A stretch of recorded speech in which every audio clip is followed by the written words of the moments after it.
എല്ലാവർക്കും നമസ്കാരം. 27 നക്ഷത്ര ജാതകരായിട്ടുള്ളവരുടെ 2026 വിഷു ഫലമാണ് പറഞ്ഞുകൊണ്ടിരുന്നത്. ഇന്ന് തിരുവോണം നക്ഷത്രത്തിൻ്റെ വിഷു ഫലമാണ് പറയാൻ പോകുന്നത്. തിരുവോണം നക്ഷത്രക്കാർക്ക് പ്രധാനമായും ഗുണാനുഭവങ്ങൾ ഏറെ ഉണ്ടാകുമെങ്കിലും ആരോഗ്യപരമായിട്ടുള്ള പ്രശ്നങ്ങൾ ഉണ്ടാകാനുള്ള സാധ്യതയുണ്ട്. ഏറെ നാളുകളായിട്ട് ബുദ്ധിമുട്ടിച്ചുകൊണ്ടിരുന്ന സാമ്പത്തിക പ്രശ്നങ്ങൾക്കെല്ലാം ഒരു മാറ്റം അനുഭവപ്പെടുന്ന ഒരു വർഷമായിരിക്കും ഈ 2026 വിഷുവർഷം. ആരോഗ്യകാര്യങ്ങളിൽ തിരുവോണം നക്ഷത്രത്തിലുള്ള സ്ത്രീജനങ്ങൾ വളരെയധികം ശ്രദ്ധിക്കേണ്ട ഒരു കാലയളവാണ് ഈ വരുന്നത്.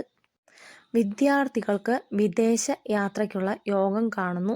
നല്ല സുഹൃത്തുക്കളെ ലഭിക്കുവാനും നല്ല ഉപരിപഠനത്തിനും നല്ല ഗുരുക്കന്മാരെ ലഭിക്കുവാനുമുള്ള അവസരങ്ങളെല്ലാം ഈ വിഷുവർഷത്തിൽ ഉണ്ടാകാൻ സാധ്യതയുണ്ട്. ഏറെ നാളുകളായി സർക്കാർ ഉദ്യോഗത്തിന് ശ്രമിച്ചുകൊണ്ടിരിക്കുന്നവരാണ് നിങ്ങളെങ്കിൽ അടുത്തു തന്നെ ഉദ്യോഗം ലഭിക്കുവാനുള്ള അവസരം വന്നു ചേരും.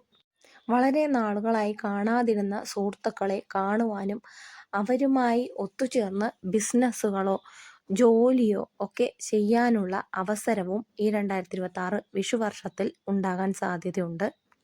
കുടുംബത്തിൽ പൊതുവെ സമാധാനപരമായ അന്തരീക്ഷമാണ് എങ്കിലും മക്കളെ കൊണ്ടോ അല്ലെങ്കിൽ മറ്റ് സഹോദരന്മാരെ കൊണ്ടോ ബുദ്ധിമുട്ടുകൾ ഉണ്ടാകാനുള്ള സാധ്യത വളരെ കൂടുതലാണ്. ഭാര്യ ഭർത്താക്കന്മാരായിട്ടുള്ള ഐക്യം വർദ്ധിക്കാനുള്ള സാധ്യതയുള്ള ഒരു വർഷമാണ്.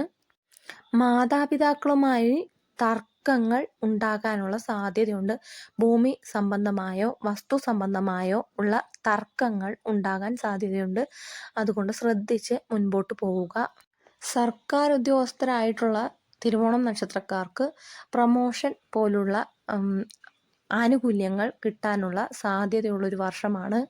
വിവാഹ സംബന്ധമായി തിരുവോണം നക്ഷത്രത്തിലുള്ള ആൺകുട്ടികൾക്കായിരുന്നാലും പെൺകുട്ടികൾക്കായിരുന്നാലും വളരെ അനുകൂലമായിട്ടുള്ള ഒരു സമയമാണ്.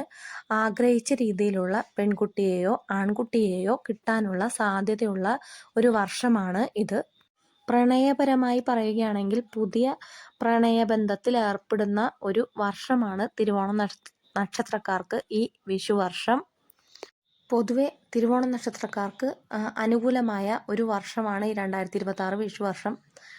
ദോഷപരിഹാരാർത്ഥം മഹാവിഷ്ണുവിനെ നല്ലവണ്ണം ഭജിക്കുക, വിഷ്ണു സഹസ്രനാമം ജപിക്കുക, മഹാവിഷ്ണു ക്ഷേത്രത്തിൽ ദർശനം നടത്തുക, അതോടൊപ്പം വേണ്ട വഴിപാടുകൾ എല്ലാം നടത്തുക.